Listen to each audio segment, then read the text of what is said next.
Welcome to today's Global Connections program. I'm Bill Miller. Today we're going to be talking about the role of the United Nations in helping to promote sustainable development and to preserve the environment. My guest is an expert on this topic. Dr. Ken Conca is a professor of international relations in the School of International Service at American University. His research focuses on environment, conflict, and peace building, water politics and governance, and the role of the United Nations in environmental governance. One of his most recent books is An Unfinished Foundation, the United Nations and Global Environmental Governance. Dr. Ken Conca, welcome to today's Global Connections program. Thank you, Bill. It's a pleasure to be here. I appreciate you being with me today. First off, let me congratulate you. Not long ago, you were the recipient of the very prestigious Grawemeyer Award, which is presented by the University of Louisville. And this is one of the greatest awards, not only in the southeastern part of the United States, but really in the whole country, come right down to it.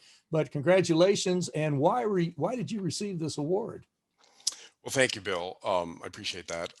So the award is, the name of the award is for ideas that improve world order.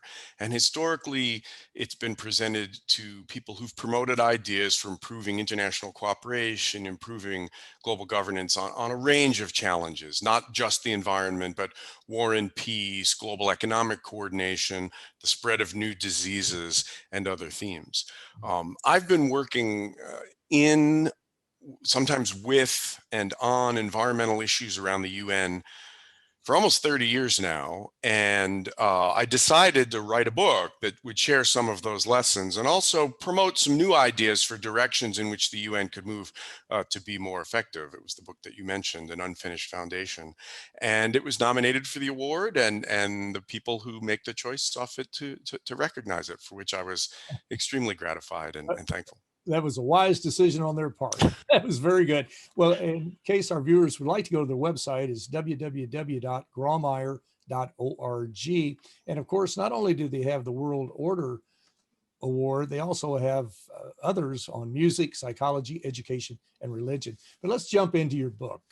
What is it in your book, or what is it with you and your discussions with various leaders at the UN and other places? What is it that concerns you most about what's going on in this effort to combat climate change and to really promote sustainable development? Well, the first thing that concerns me is the scope of some of the challenges that we face. Just a few statistics to give your viewers a bit of a feel for this. It's estimated that 2/3 of the world's fishing stocks are either overfished or being fished to the limit. About a quarter of the land surface area of the planet that's suitable for agriculture suffers from degraded soils. Closer to your neck of the woods, while the rate of global deforestation has slowed down a little bit, we lose an area of forest roughly equivalent to the size of the state of Kentucky every year. And these are not global abstractions. It's estimated that some 3 million people die prematurely from air pollution every year. That's a COVID level crisis every single year, from poor air quality and from poor water quality. And I haven't really mentioned climate change. So the problems are exceedingly pressing, and they demand our attention. But what really worries me, and partly what motivated me to write the book, was the poor state of international cooperation around these issues, which I'm sure we're going to discuss. Mm-hmm. It's very true. And international cooperation, there are many facets of that, but really the only multilateral group, the only organization in the world that can bring all 193 countries of the world together is the United Nations. And it does that through the General Assembly, through its specialized agencies and what have you. But did we see more of a cooperative effort maybe back in the 90s as we see today? And what is the role of the United Nations? The UN has been involved in I guess since the early 70s when they created the UN Environment Program, but they really kicked it off in 1992 with the UN Conference on Environment and Development in Rio de Janeiro in Brazil. But what is the role of the UN in bringing these countries together to focus attention on these problems? Well, you're certainly right to point to the 1990s, and I think many of us in this field would point to that as the high watermark, so to speak, of international environmental cooperation at the Earth Summit. Treaty on global climate, treaty on desertification, treaty on biodiversity, commitment to some core principles. Fast forward 20 years when the UN reconvened the nations of the world in Rio for the so-called Rio Plus 20 summit, and the contrast couldn't have been greater. Unable to agree on a treaty for the world's oceans, unable to agree on a formula for climate financing, unable to agree on the core content of the Sustainable Development Goals, releasing a watered down and very vague communique at the end of the meeting that the leader of Greenpeace International actually tweeted, longest suicide note in history.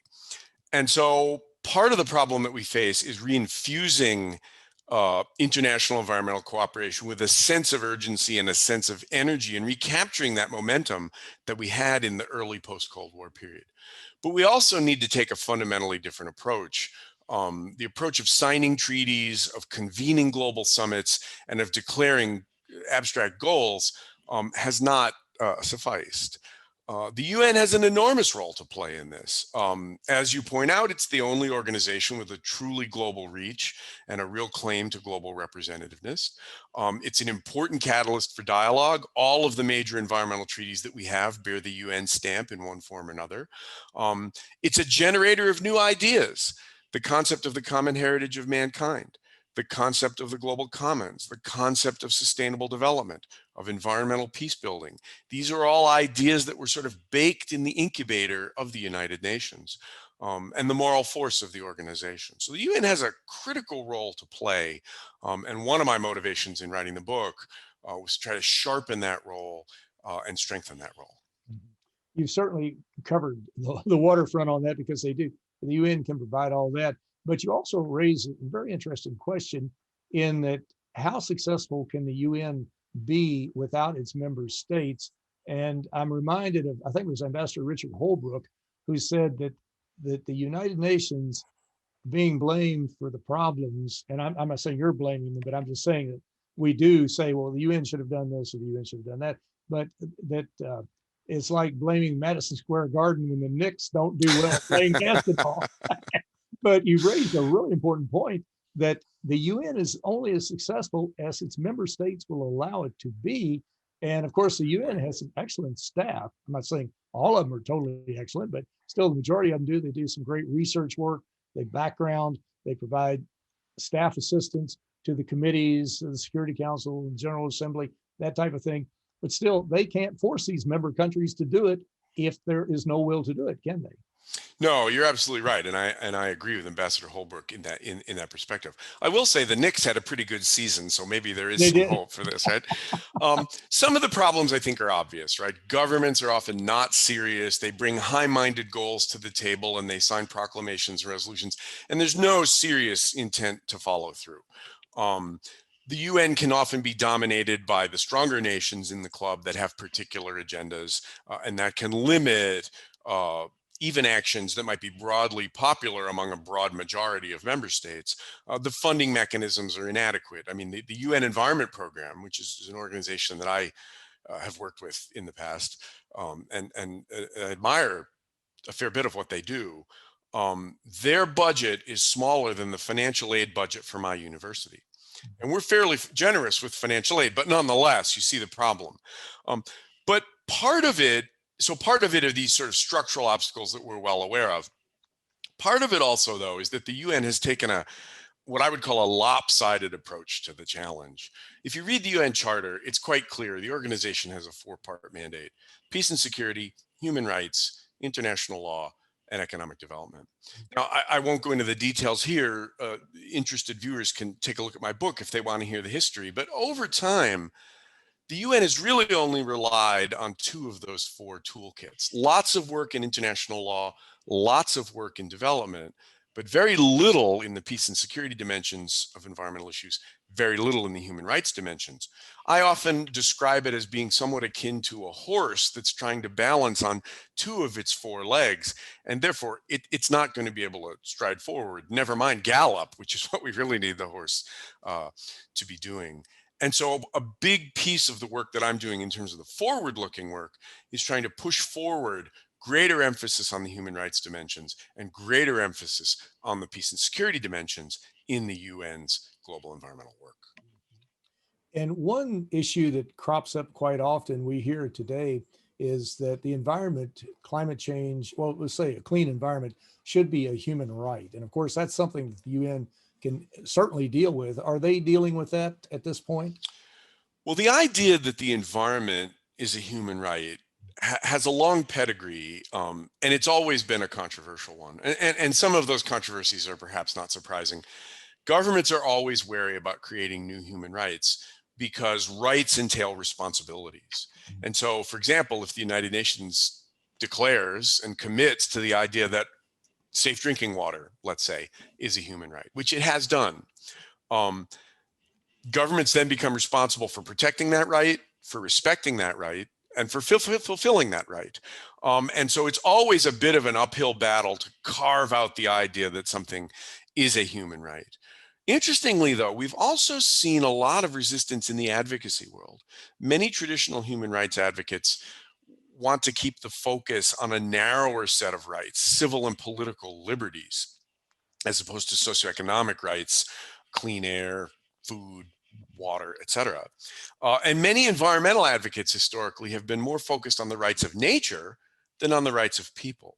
So it's taken a long time to kind of build a broader based advocacy coalition for the idea that the environment should be a human right. I think we're seeing some progress on this. And one reason is the rights violations that we see against environmental defenders around the world. The number of environmental advocates that have been killed in the past decade or disappeared in the past decade is roughly akin to the number of international journalists who've died in the line of duty. And we know it's dangerous to cover news in a war zone. It turns out it's also very, very dangerous to be an environmental advocate in many parts of the world. And that the recognition of that has started to bring human rights advocates and environmental advocates together to say, all right, so we need a rights-based platform around the environment. And our viewers, if they'd like more information on what the UN deals with, and it's a myriad of issues, pick an issue, they deal with it from basically security, peace and security, to human rights, to economic and social development. They can go to www.un.org. You're watching Global Connections Television, which is a privately funded, independently produced program. The opinions expressed on Global Connections are solely those of the moderator and his guest. We'd invite our viewers to go to our website at www.globalconnectionstelevision.com to view previous programs. Also, if you're involved with a PBS or community access television station, or perhaps an educational institution that has an intra-campus television hookup, or you have a podcast or just a computer, you like our shows, you'd like to share them, please feel free to do so. Global Connections Television is provided at no cost as a public service to help us better understand international issues and how they impact our lives. Today, we're taking a look at the very important role that the United Nations can and should play in helping us to deal with climate change and sustainable development. My guest is an expert on this topic. Dr. Ken Conca is a professor of international relations in the School of International Service at American University. His most recent book is An Unfinished Foundation, the United Nations and Global Environmental Governance, of which Dr. Conca recently received the very prestigious Grollmar Award. Dr. Conca, this book is just really right to the point. It's extremely important. And there's so many different aspects of climate change, sustainable development, and that type of thing. The one thing we're talking about a lot today is the Paris Climate Accord. And this was, I think, was adopted in 2015, if memory serves. Yes. The United States was in it, then Donald Trump pulled us out. Now we're back into it. This is an important agreement. It's extremely important. But what are the strengths of it and what are the weaknesses of it? Sure. Well, the Paris Agreement does have a few strengths.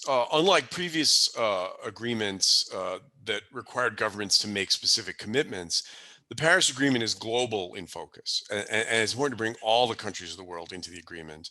It's also important because it's these days almost the only game in town. It's important to keep in mind that Paris is a weak agreement. We need to recall that it came about because a stronger agreement, the Kyoto Protocol, fell apart due to countries bailing on it or watering down the commitments. And so when it expired, nowhere near attaining the goals that it had set for itself, governments of the world decided to take a fundamentally different approach. And so Paris is based on voluntary commitments that countries will make. And that's good because countries start with practical things that they feel that they can achieve. However, when you add up all the voluntary commitments that countries have made, it doesn't come close to reaching the level of action that's required to prevent more than, let's say, 2 degrees Celsius of global warming, which is a benchmark that many climate scientists point to as the threshold for what is sometimes referred to as dangerous climate change. And yet, even though it's a weak agreement, it's a purely voluntary set of commitments, and it's not particularly bold and ambitious, we see governments fighting around transparency, around financing. Even the time frame for those voluntary commitments is something that governments have not been able to agree to. It's supposed to be 5 years. Now they're talking about a 5+5 sort of formula.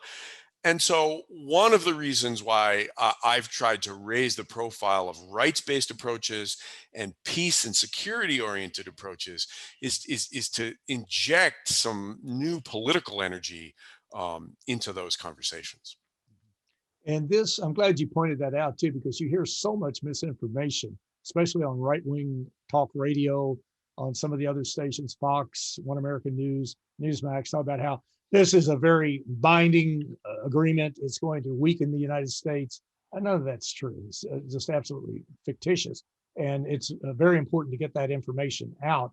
As you look at it, now there will be another major conference at the end of the year. I think it's in Glasgow. Is that correct? That's correct. Coming up. What would you like to see come out of that conference? Should they take the Paris Accord, strengthen it, come out? They've got to come up with more specific deadlines, because if they don't have targets to shoot at, they're not going to hit them. If you say, well, we'll do it, we'll pay lip service to it, but we don't actually do anything, then, or we do very little, let's just say it's incremental. Sure. It's not, we're not going to achieve it. What would you like to see come out of that conference? Yeah, so I think Paris is very important, and the last thing I would like to see would to see it be destabilized, and sometimes exceedingly bold commitments that are more than governments are able to swallow. They may sound good on paper, but if they shut down the conversation, that too can be problematic. There's a few big issues on the table at the moment that I'm hoping uh, can be addressed. One is the question of transparency. If governments are making commitments, then we obviously need data. We need a way to track the implementation of those commitments, and we need ways to find out whether, in fact, governments are living up to the commitments that they have made. And there's been a real dispute about how transparent the reporting systems will be. Infusing the system with greater transparency so that citizens and advocacy groups and others can have some reliable basis for knowing how much progress is or isn't being made is critically important. The other big controversy is financing, and I actually continue to live in hope that with some of the political changes that we have seen, maybe there'll be some more aggressive action than there has been in the past, in recent years, on financing. Some people feel that there's a potential for a bargain there. The global north commits more financing, and some countries in the global south commit to greater transparency and opening the books and so on. That could be a bargain at a higher level or a lower level. And so if we can strike a bargain around that that's suitably ambitious on both fronts, and each side can claim some victory, I think that would be a really great step for Glasgow to be able to take. I'm not 100% optimistic we're going to get that in Glasgow, but I think that would be a great target for the coming year. And of course, the the economically developed countries like the United States, Europe, European countries, what have you, we were the ones who really created this problem through the Industrial Revolution, utilization of fossil fuels and that type of things, or those types of things. We really have a responsibility to help the developing countries who did not create the problem, but they have certainly been the recipients of a large part of this climate change. We see climate change refugees on the move out of Guatemala, out of El Salvador, different countries like that. There are farms that are ravaged because of droughts and maybe too much rain in some areas of the world. So we have a moral obligation to help them, do we not? Oh, without question. This story may be apocryphal, but I think it really illustrates it at a global conference. There was tensions between the American and the Chinese delegations around who had global responsibility for climate change and so on.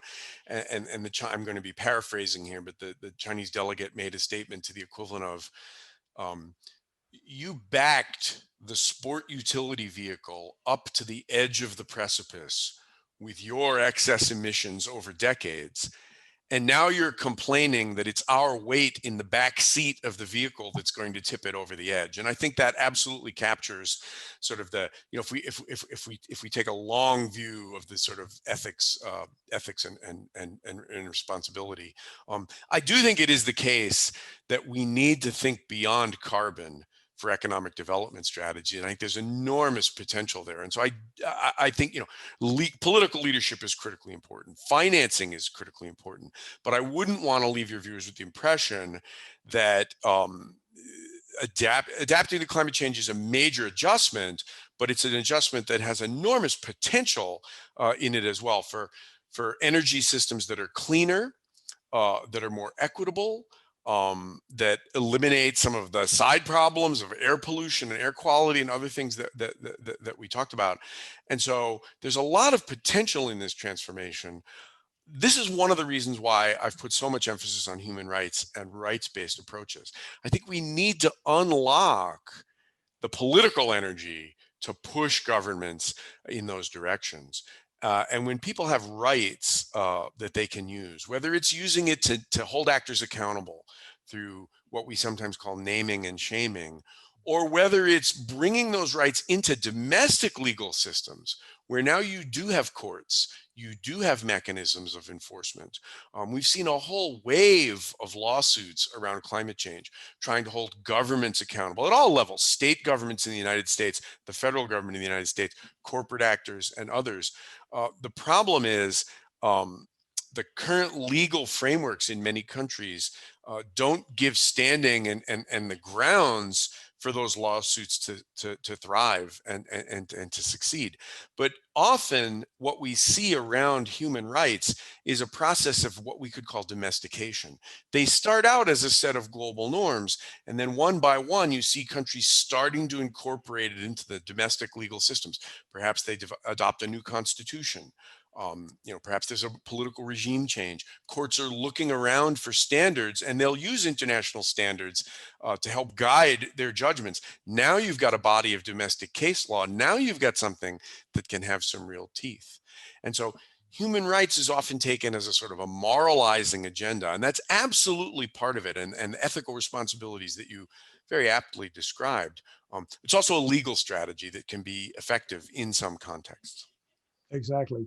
And of course, we're just talking about the economic aspects of it. You mentioned a minute ago, there's a tremendous opportunity to revamp, to reorient economies, to bring in clean energy, to develop a whole new way to have energy efficient buildings, roads, that type of thing, various modes of transportation that could produce just untold opportunities as far as creation of new jobs and certainly making a more sustainable society. But it's very important that we do that. And just look at the coal industry. The coal jobs have been sliding now for the past, really, a decade or two, come right down to it. And the coal is going to be an extinct operation, probably in the not too distant future. But there's still opportunities. One of the largest growth areas has been the solar plate industry in the United States. I think it's like 250,000 jobs or something like that. So there are really opportunities to get off fossil fuels, but to look at all aspects of society, as you mentioned. But in our last 30 seconds, what is the most important message that we can take away from this very complex discussion? Well, I would say that the solutions are there. As you mentioned, the way the price of wind energy has been declining, the way of price of solar energy has been declining, technologically, economically, institutionally. I think we know the solutions. The problem is political, and I think the single most important step that we could take is by identifying the rights that people have to a sustainable livelihood, including people who work in the coal industry, Mhm. to environmental health, and then use that as a way to reinvigorate the political energy that we saw in the 1970s, that we saw in the 1990s, the periods that we made the most progress. I think that's the critical agenda going forward. Mhm. Very true. Great way to end it. But Dr. Ken Conca, I want to thank you so very much for a very interesting and a very informative program. Thank you so much, Bill. It's my pleasure to be here. I appreciate it very much. I'm Bill Miller. Thank you for joining us today on Global Connections Television.